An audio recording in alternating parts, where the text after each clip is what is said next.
சாலமோனின் தொடர்ச்சியாக கர்த்தர் சாலமோனை சகலத்திலும் ஆசீர்வதித்தார். சிறு வயதிலேயே ராஜாவாக கர்த்தர் ஏற்படுத்தினார். சாலமோனுக்கு ஞானத்தை கர்த்தர் கொடுத்தார். ஏனென்றால் அந்த சிறு வயதிலேயே கர்த்தர் சாலமோனை ராஜாவாக ஏற்படுத்தினார்.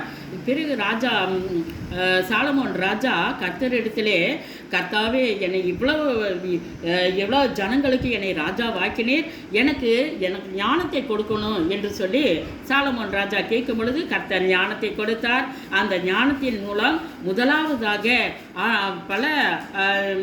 முதலாவதாக அக்கா தங்கச்சிக்கு பிறந்த அந்த குழந்தையை, இது என்னுடைய குழந்தை, இறந்து போன குழந்தை, அது உன்னுடைய குழந்தை, உயிரோடு இருக்கும் குழந்தை என்னுடைய குழந்தை என்று அந்த அக்கா தங்கச்சிக்கு போராட்டமாக இருந்ததனாலே சாலமோன் ராஜாவிடத்திலே வந்தபோது அந்த முதலாவதாக சாலமோன் ராஜா அந்த ஞானத்தை பயன்படுத்தி அந்த குழந்தைய, உயிரோடு இருக்கிற குழந்தையை கொண்டு வாங்க, அதை வெட்டி உனக்கும் வேண்டாம் உங்கள் அக்காவுக்கும் வேண்டாம், ரெண்டாக வெட்டி ஆளுக்கு ஒரு பங்கு எடுத்துக்கொள்ளுங்கள் என்று சொன்ன பொழுது அந்த அக்கா அந்த இறந்து போன குழந்தையின் தாய், ராஜாவே, எனக்கும் வேண்டாம் இவளுக்கும் வேண்டாம், அதை ரெண்டாக வெட்டுங்கள் என்று சொல்லி ஆளுக்கு ஒரு துண்டு நாங்கள் எடுத்துக்கொள்வோம் என்று சொன்னபோது உயிரோடு இருக்க அந்த குழந்தையின் தாய், ராஜாவே, அந்த குழந்தையை வெட்டாதீங்க, அந்த குழந்தை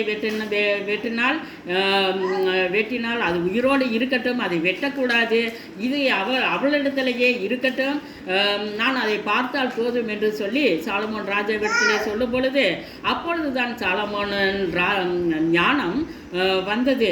இந்த குழந்தை உண்மையான தாயினுடைய குழந்தைதான் என்று சொல்லி அதை நியாயம் சாலமோன் ராஜா எண்ணினார்.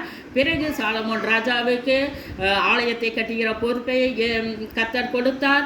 தன்னுடைய ராஜரீகத்துக்கென்று ஒரு அரண்மனையும் கர்த்தர் கொடுத்தார். இந்த சாலமோனின் ஞானத்தை தென் தேசத்திலிருந்து ராஜஸ்திரீ வந்து ஞானத்தை கேட்க வந்தால் பொன்னும் பொருளும் விலை உயர்ந்த பொருள்களை கொண்டு வந்து சாலமோன் இடத்திலே கொண்டு வந்து கொடுத்து ஞானத்தை கேட்டால் பல நாடுகளில் இருந்து சாலமோனின் ஞானத்தை கேட்டார்கள். இந்த சாலமோன் ராஜா நீதிமொழிகள், பிரசங்கி, உன்னத பாட்டு 3 புத்தகத்தையும் சாலமோன் ராஜா எழுதினார். தன்னுடைய மனைவியின் மூலம் விக்கிரகத்தை ஆராதனை செய்தபோது அந்த ஆண்டவருடைய கர்த்தருடைய ஆசீர்வாதத்தை சாலமோன் இழந்து போனார். ஆமேன், அல்லேலூயா.